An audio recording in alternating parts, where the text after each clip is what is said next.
This tutorial is about creating an array, or more specifically, creating a circular pattern using our pattern feature here. Let's give it a try. First thing I'm going to do is be able to create some type of sketch to work from. So what we'll do is we'll make this circular. We're looking at something that be kind of along the lines of a maybe a rim pattern. Always fun. Alright, so we're going to create those two circles pretty close to each other. Alright, next step. Let's extrude that out. And let's not make it quite so far. Fraction of that, 0.125 is fine. Just to give the idea that we have some depth here. And I'll go to the front. Let's create another sketch. I'm going to come in here. And I can do, as we know, we can create planes, place a sketch on. We can do that. Again, it doesn't really matter. We'll start with the original plane. I'm going to create a rectangle. Create my rectangle, something like this. Let's try that again. Start just on the other side of the center point. Drag that straight up. Somewhere so it goes within the extruded part of my last feature. I'm going to finish the sketch. Now I'm going to extrude that part. So we're going to start with this base piece that we will be extruding. Okay, so I have this. And again, I've done this before. Let's make sure that it's not actually a join, but I'm sorry, not a intersect, but a join.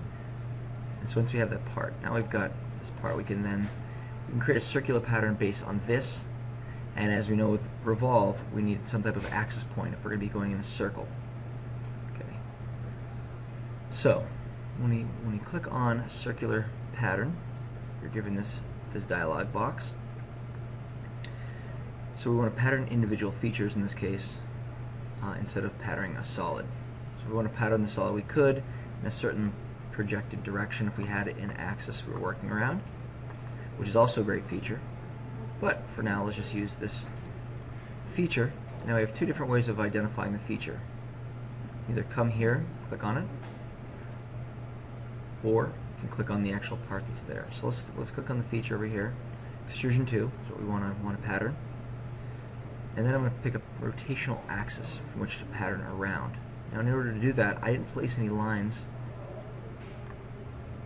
okay, datum planes or datum axes, but what I can do is use our axes that are already there to create. And now we know that if we choose the X, it's going to give us a certain direction versus the Y versus the Z. Now Z is going in the right direction because I want it to go 360 degrees around my circular part. So it's all dependent on what axis is going through the middle of this part. So Z axis, notice as soon as I do that, it's going to give me some options. Now it's going to show me what it's going to look like. Now it started with 6. 1, 2, 3, 4, 5, 6 would be the total number, including my original feature. And again, I can change that to 12. I can change that to 100 if I'd like. Looks a little more intense. Lots of options. So let's do 10 instead. Okay. And also note that they are, no matter what you choose for placement, around a certain number of degrees. I change that to 270 degrees. They will automatically 180 degrees, right? They'll automatically space them perfectly. So this is a very good, very handy tool to use when you need to create some type of pattern without having to figure out exact distances and so on and so forth. So if I create that, notice that I then have this part.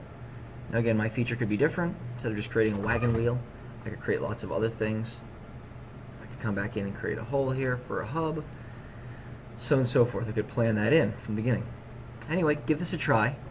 This is a circular pattern, very handy. Once you've tried it, go ahead, once you've gone through the tutorial, go ahead and try it on your own with different parts. Good luck.